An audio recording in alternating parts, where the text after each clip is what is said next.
사람에게는 배움의 욕구라는 게 있습니다. 뭘 배우고 싶어 하는 마음. 배움의 욕구가 없는 사람은 없습니다. 다 있어요. 근데 이제 중요한 건 이 배움의 욕구가 어느 방향으로 향하는가 하는 것이 중요합니다. 배움의 욕구를 우리의 마음에 살펴보면요. 사람의 마음에 다양한 욕구들이 있는데 어떤 심리학자가 욕구를 한 5가지로 구분을 해놨어요. 그걸 보니까 제일 먼저는 그런 어떤 생리적인 욕구, 먹고 마시고 자고 그런 것이 있고요. 그 다음에는 안전의 욕구, 좀 안전하게 지내기를 바라는 그런 욕구가 있고, 그 다음에 애정하고 이제 사랑하며 어떤 곳에 속하기를 원하는 소속의 욕구가 있고요.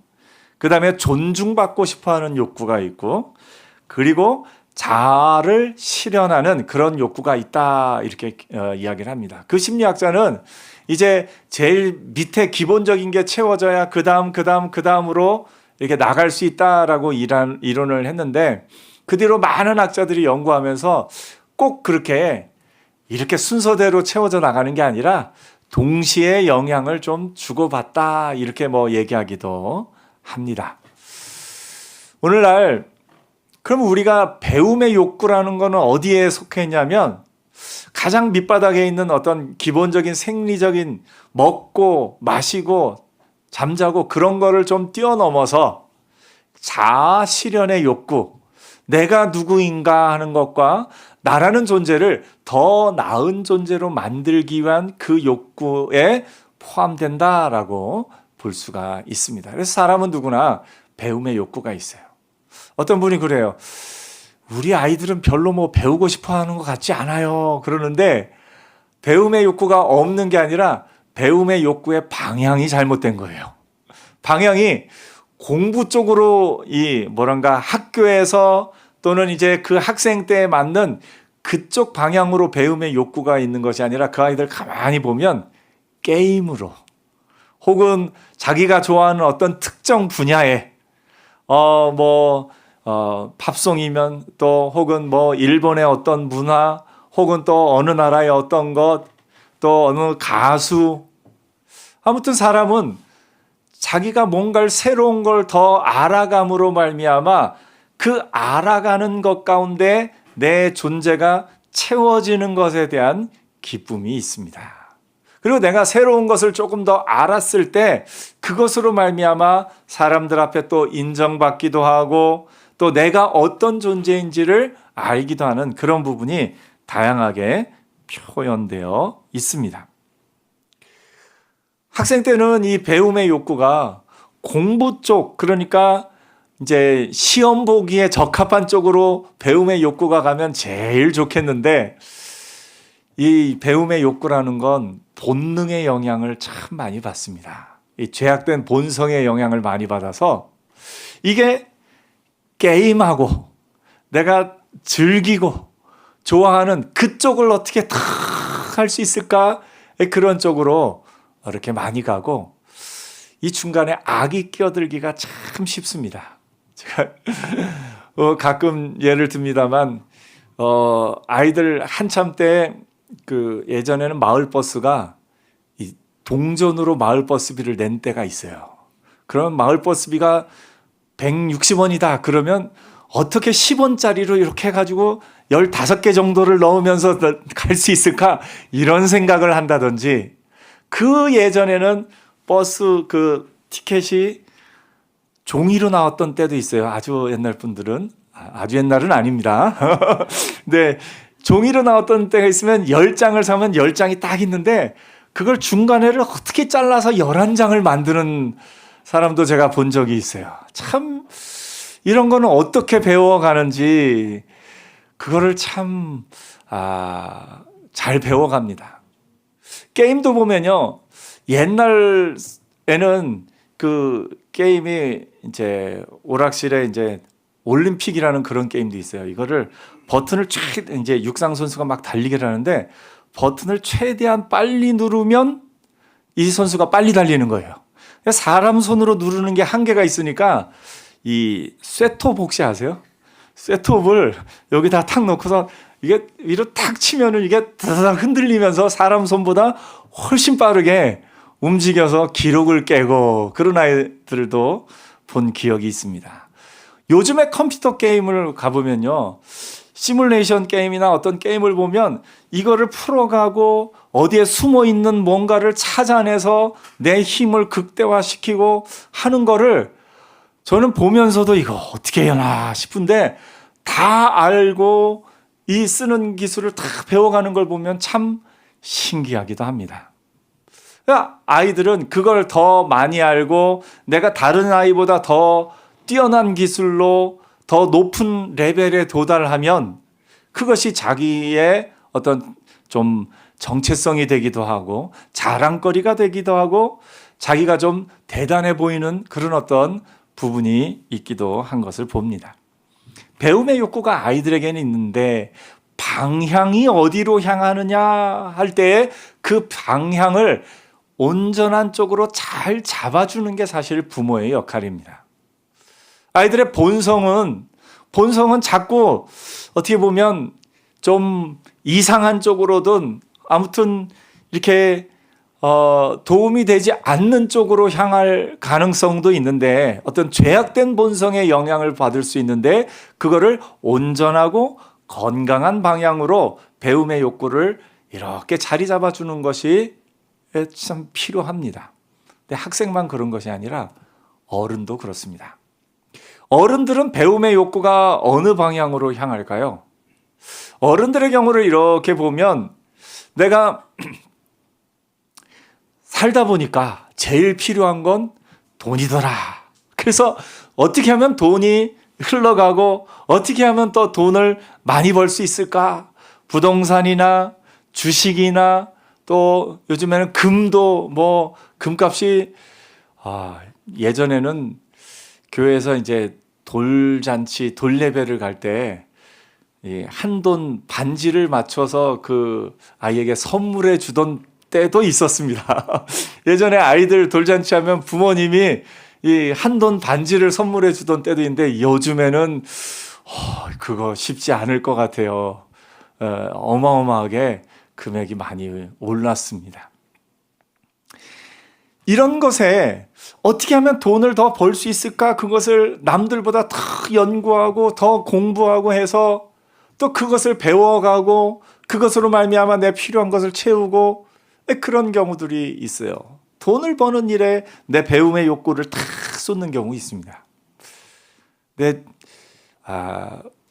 솔직하게 얘기하면 돈은 버는 것에 대해서는 아무리 많이 배워도 정말 전문가는 못 따라가는 것 같습니다. 교회 내에서요, 참 안타깝게도 주식에 투자하는 분들을 참 많이 보았는데 주식을 부업으로 하는 분들은 주식을 본업으로, 그러니까 이 먹고 자고 하는 거 예외 주식만 하는 그런 어떤 본업으로 하는 분들을 할 때 이기는 경우를 못 봤습니다. 참 많은 분들이 주식으로 돈을 벌려고 나는 할 수 있어 하다가 참 안타까운 소식들을 많이 듣기도 합니다. 주식으로 돈 버는 것도 이거는 정말 쉽지 않은 일인 것 같습니다. 부동산도 그래요. 내가 나 나름대로는 이런저런 정보를 해서 여기다가 투자를 했는데도 그게 내가 원하는 대로 또 안 되기도 하고 참 그렇습니다. 돈에 대해 공부하는 것도 그렇고요.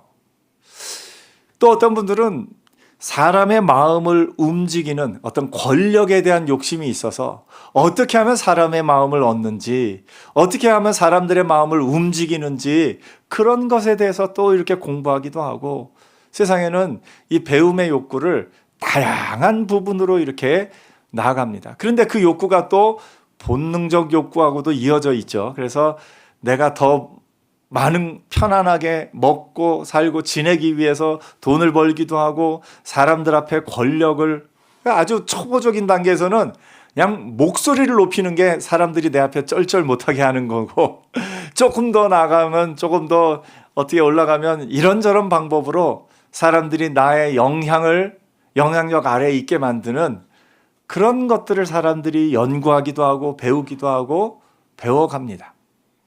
여러분들은 요즘에 무엇을 배우고 있습니까?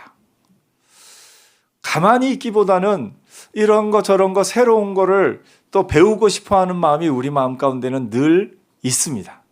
그런데 무엇을 배우는가가, 무엇을 새로 알아가고 새로 익혀가는 거가 얼마 후에 나 자신이 어떤 존재인지를 만들어가는 겁니다. 내가 돈을 벌기 위해서 돈을 버는 방법을 연구하는 일에만 내 온 삶을 다 쏟으면요, 그로부터 얼마 지나지 않아서는요, 돈에 의해서 좌우되는 나 자신을 발견하게 됩니다. 내가 권력을 쫓아서 막 하면은요, 결국에는 그 권력에 의해서, 이 권력의 욕심에 의해서 이 바뀌어버리는 나의 그런 어떤 본성을, 마음을 또 보게 됩니다. 그래서 무엇을 배워가는가가 얼마 후에 내가 어떤 사람이 되어 있는가 하는 것이 좌우되는 것을 보게 됩니다. 여러분은 무엇을 배워가고 있습니까? 내가 무엇을 배워가는가가 내가 어떤 사람이 되는가를 안다면 배우는 것을 조금 더 조심할 텐데, 우리는 그 뒷일을 생각하지 못하고 그냥 새로운 걸 배우는 게 좋다 하는 마음으로 배워갑니다. 오늘 바울은 골로새 교회에 편지를 보내면서 내가 너희를 기도하는데 너희로 하여금 모든 신령한 지혜와 총명에 하나님의 뜻을 아는 것으로 채우게 하시고 하나님을 아는 것에 자라게 하시고, 이렇게 기도하는 것을 봅니다.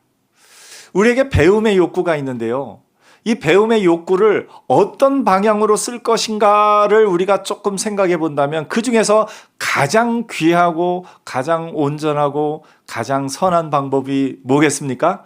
하나님을 배우는 겁니다. 하나님의 뜻을 배우고 하나님의 뜻을 알고 그것을 배워가고 나면 얼마 후에 나의 삶이 완전히 달라진 것을 우리가 알게 됩니다. 여러분, 무엇을 배우는 게 여러분의 삶에 가장 은혜로운 것일까요? 유익한 것일까요? 우리는 본성적으로 돈 버는 법을 배우는 것, 또는 권력을 얻는 것, 또는 이런저런 것을 배우는 것, 새로운 기술을 익히고 뭘 배우고 하는 것이 나를 더 좋게 만들리라 생각을 하지만, 그런 것에 죄악, 내 욕심이나 죄악이 함께 들어가면 결국은 그것이 나를, 오히려 내 자아를, 내 어떤 본성을 무너뜨리는 쪽으로 가기 쉽다는 걸 우리가 보게 됩니다. 그 가운데 우리를 온전케 하는 지식은 뭐냐면, 우리 배움의 욕구를 하나님을 아는 일, 하나님의 뜻을 아는 일에 우리 배움의 욕구를 쏟아붓는 겁니다. 오늘 여러분, 하나님을 아는 것에 더욱 힘쓰는 저와 여러분 되기를 축복합니다. 칼빈이 기독교 강요에서 그런 얘기를 했어요. 사람은 자기 자신을 모른다. 사람이 어떻게 자기 자신을 알 수 있느냐? 칼빈의 기독교 강요를 보면 하나님을 알므로 나를 안다. 그리고 나를 알므로 그만큼 하나님을 더 알게 된다. 이렇게 표현하고 있습니다. 사람은요, 자기 자신을 스스로가 스스로를 알 수가 없어요. 내가 여러분의 얼굴을 여러분이 볼 수 있습니까? 거울을 통하지 않고서는 볼 수 없어요. 내가 내 얼굴 몰라요. 못 봐요. 거울을 통해서만 볼 수 있어요. 마찬가지로 내가 내 본성, 나라는 존재가 어떤 존재인지를 내가 스스로 들여다보고 알 수 있는 게 아니라, 칼빈이 말한 것은 하나님을 알아가면서 하나님을 알음을 통해서, 그 하나님을 통해서 나를 알 수 있게 된다. 이렇게 표현하고 있습니다. 그리고 또 나를 더 깊이 알아가면서 그것을 통해서 하나님이 어떤 분이신지를 또다시 알게 되는 것을 보게 됩니다. 여러분은 어떤 하나님을 알고 있습니까? 성경에 하나님이 어떤 분이신지에 대해서 많은 사람이 이야기를 하고 하나님에 대해서 온전히 알려주는 책이 성경이에요. 그 가운데서도 다윗의 시편을 보면요, 하나님이 어떤 분이신지에 대해서 다윗이 가장 많은 하나님을 부른 사람이에요. 우리는 흔히 기도할 때 어떤 하나님을 부르며 기도하십니까? 사랑이 많으신 하나님, 또 나의 주인이신 하나님, 권능의 하나님, 우리를 그렇게 불러요. 다윗의 시편을 보면요, 하나님을 다양하게 나의 목자이신 하나님, 나를 가르쳐 내 팔에 노화를 당기게 하시는 하나님, 나의 산성이신 하나님, 나의 요새이신 하나님, 나의 구원의 투구이신 하나님, 나의 방패이신 하나님, 다양하게 하나님을 고백합니다. 하나님을 가장 아는 지식이 가장 많았던 사람이 다윗이 아닌가 싶습니다. 다윗은 다윗이 노래한 거는 오늘 우리가 느끼기에는 좀 어색하지만 다윗의 시대에는 삶에 있는 그대로 노래한 거예요. 나의 방패이신 하나님 어떻습니까? 여러분 칼싸움 혹시 해본 적 없으시죠? 우리는 몰라요. 근데 이 칼 몇 번만 휘둘러 보면 아시겠지만 이거 휘두르는 거 어렵습니다. 금방 힘 빠져요. 휘두르다가 힘 빠져서 이거 못 드리겠구나. 근데 저쪽에서 칼이 날라와요. 그럼 어떻게 해야 돼요? 방패로 막아요. 방패로 막으면 아이고 내가 살았구나. 막는 거예요. 나의 방패이신 하나님은 내 삶 속에 내가 정말 힘들 때, 내가 정말 위기에 처했을 때 나의 목숨을 살려주신 하나님에 대한 고백이에요. 나의 요새이신 하나님, 그렇게 막 싸우다가 도저히 이제는 힘이 빠져서 못 싸울 때 어떻게 해야 돼요? 빨리 요새 안으로 들어가야 돼요. 요새 안으로 들어가서 문을 딱 걸어 잠그고 나면 아이고 살았다. 오늘 하루 내가 살았다. 나의 요새이신 하나님을 만나게 되는 거예요. 오늘 우리로 고백하면요, 내 삶 속에서 어떤 하나님을 만날까? 당장 카드 값이 이 통장에서 나가야 되는데 나갈 돈이 없어요. 근데 하나님이 기적적으로 은혜 가운데 그걸 채워주셔서 나의 그런 어떤 어려움의 상황을 해결해 주셨을 때 내 어려움을 해결해 주신 하나님. 요즘에는 그런 일이 없습니다만 당장 배고파 먹을 것이 없는 그때에 먹을 것이 탁 생겼을 때 나에게 먹을 것을 주시는 하나님. 내가 정말 외로울 때 친구를 보내주셔서 친구가 되어주시는 하나님. 우리의 삶 속에 하나님을 더 깊이 알아가는 것, 그것이 우리의 삶 속에 우리의 믿음의 여정인 것을 보게 됩니다. 존 버년의 철로 역정을 보면요, 철로 역정 그 가는 길 가운데 그 사람이 이런저런 사건들을 만나면서 그 가운데 하나님이 나를 어떻게 보호하고 계신지 하나님에 대해서 하나하나 알아가는 과정이 철로 역정이다. 우리가 이렇게 이해할 수 있습니다. 고난 중에는요, 고난 중에만 만나는 하나님이 있어요. 어떤 하나님이냐면 위로하시는 하나님을 만납니다. 내가 슬픔에 있을 때 그때만 만날 수 있는 하나님은 나를 위로하시는 하나님이에요. 내가 힘이 쫙 빠져서 힘이 없을 때는 나에게 힘 주시는 하나님을 만납니다. 내가 잘 되고 있을 때는 나를 더 잘 되게 하시는 하나님을 또 만날 수 있고요. 다윗이 시편에 다양하게 하나님을 고백한 것처럼 여러분의 삶에 하나님을 향한 하나님의 이름을 부르는 그 고백이 그 누구보다 많아지는 은혜가 있기를 축복합니다. 오늘 이 아침에 나를 하나님의 전으로 이끄신 하나님, 오늘 아침에 나로 하여금 기도하게 하시는 하나님, 오늘 말씀을 통해서 나로 하여금 깨닫게 하시는 하나님, 오늘 여러분 이번 일주일 동안 하나님을 만나는, 하나님을 더 깊이 아는 복된 한 주간이 되기를 축복합니다. 하나님을 알면서 나를 압니다. 나를 위로하시는 하나님을 만나면서 나는 위로가 필요한 존재구나. 나에게 힘 주시는 하나님을 만나면서 나는 내 힘으로 사는 존재가 아니라 하나님이 주시는 힘으로 사는 존재구나. 그런 것을 우리가 나 자신을 조금 더 알게 됩니다. 제가 몇 가지 예를 들었습니다만 여러분 각자의 삶에 하나님이 다양하게 다가오시고 다양하게 함께 하시고 그걸 통해서 우리가 깨닫게 되는 은혜가 있는 겁니다.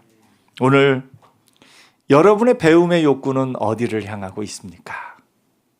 많은 것을 배우지만 가장 귀한 것 하나님을 배우는 은혜가 있기를 축복합니다. 가장 하나님을 배우는 좋은 길은 성경 말씀이지요. 성경을 더 깊이 알고 성경을 묵상하며 성경 말씀을 통해서 하나님을 더 깊이 알아가고 또 그로 말미암아 나 자신을 알아가는 복된 한 주간 되기를 축복합니다. 기도하겠습니다.